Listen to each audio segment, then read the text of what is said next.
वसुदेवसुतं देवं कंसचाणूरमर्दनं देवकी परमानन्दं कृष्णं वन्दे जगद्गुरुं श्रीकृष्णं वन्दे जगद्गुरुं श्रीपरमात्मने नमः। भगवद्गीता तृतीयोऽध्यायः कर्मयोगः। अर्जुन उवाच ध्यायसि चेत् कर्मणस्ते मता बुद्धिर्जनार्दन तत्किं कर्मणि घोरे मां नियोजयसि केशव। व्यामिश्रेणेव वाक्येन बुद्धिं मोहयसीव मे तदेकं वद निश्चित्य येन श्रेयोऽहमाप्नुयाम्। श्रीभगवानुवाच लोकेऽस्मिन् विविधा निष्ठा पुरा प्रोक्ता मया नघ। ज्ञानयोगेन साङ्ख्यानां कर्मयोगेन योगिनां न कर्मणामनारम्भान् नैष्कर्म्यं पुरुषोऽश्नुते न च सन्न्यसनादेव सिद्धिं समधिगच्छति। नैकश्चित् क्षणमपि जातु निष्ठत्य कर्मकृत् कार्यते ह्यवशः कर्म सर्वप्रकृतिजैर्गुणैः। कर्मेन्द्रियाणि संयम्य य आस्ते मनसा स्मरन् इन्द्रियार्थान् विमूढात्मा मिथ्याचारः स उच्यते। यस्त्विन्द्रियाणि मनसा नियम्यारभते अर्जुन कर्मेन्द्रियैः कर्मयोगमसक्तः स विशिष्यते। नेतं कुरु कर्मत्वं कर्मज्यायो ह्यकर्मणः शरीरयात्रापि च तेन प्रसिद्ध्येत कर्मणः।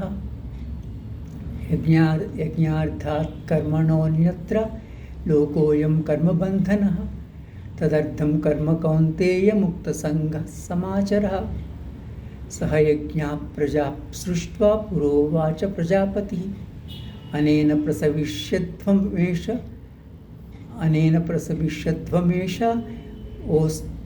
ओस्त्विष्टकामधुक्। देवान् भावयतानेन ते देवा भावयन्तु वः परस्परं भावयन्तः श्रेयः परमवाप्स्यथ।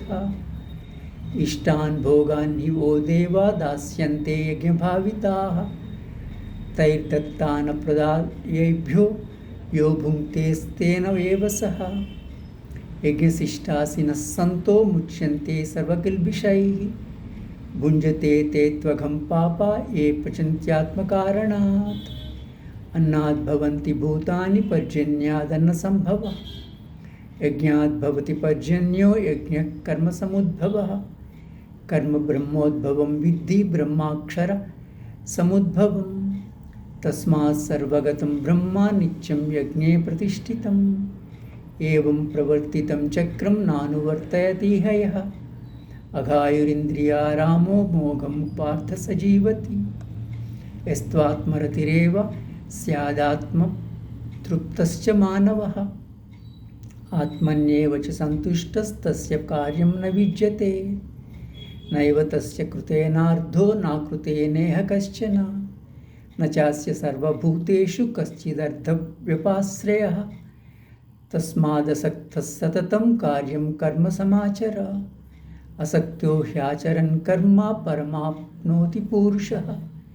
कर्मणैव संसिद्धिम् आस्थिता जनकादयः लोकसङ्ग्रहमेवापि सम्पश्यन् कर्तुमर्हसि। यद्यदाचरति श्रेष्ठस्तत्तदेवेतरो जनः स यत्प्रमाणं कुरुते लोकस्तदनुवर्तते। न मे पार्थास्ति कर्तव्यं त्रिषु लोकेषु किंचन नानवाप्तमवाप्तव्यं वर्त एव च कर्मणि। यदि ह्यहं न वर्तेयं जातु कर्मण्यतन्द्रितः मम वर्त्मानुवर्तन्ते मनुष्याः पार्थ सर्वशः।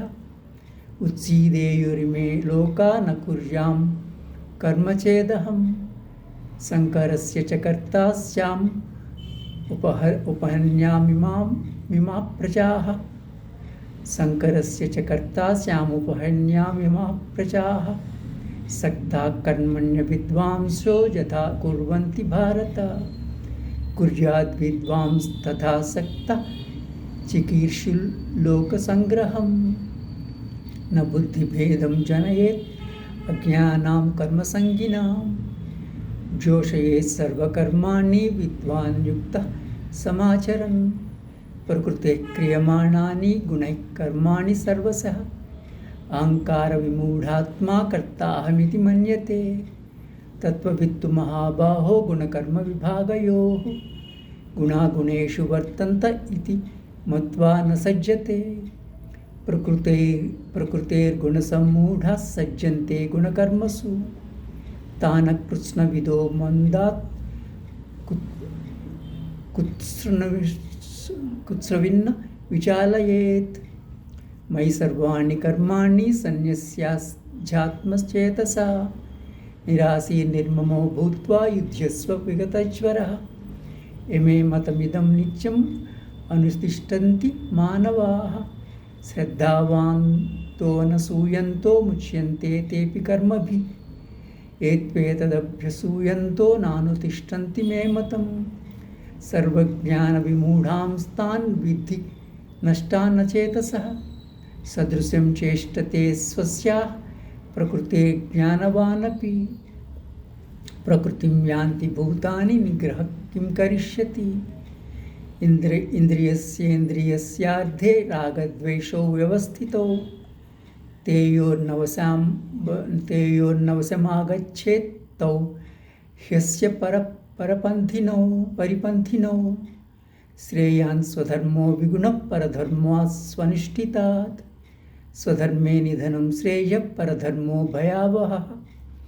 अर्जुन उवाच अथ केन प्रयुक्तोऽयं पापं चरति पूरुषः अनिच्छन्नपि वार्ष्णेय बलादिव नियोजितः।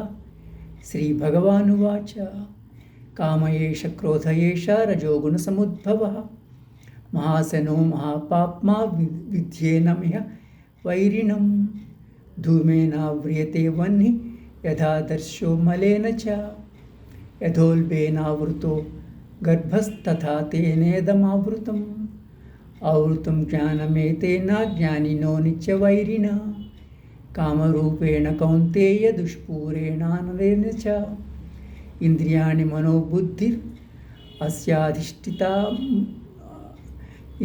मनोबुद्धिरस्याधिष्ठानमुच्यते।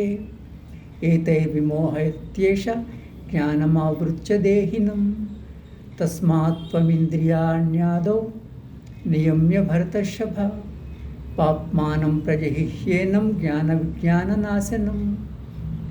इन्द्रियाणि पराण्याहुः इन्द्रियेभ्यः परं मनः मनसस्तु परा बुद्धिः यो बुद्धेः परतस्तु सः।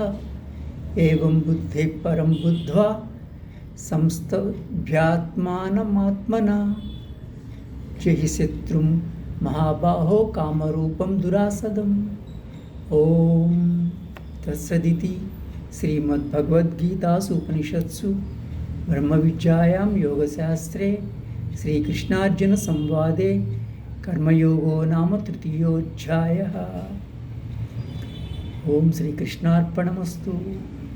योगेशं सच्चिदानन्दं वासुदेवं व्रजप्रियं धर्मसंस्थापकं वीरं कृष्णं वन्दे जगद्गुरुं।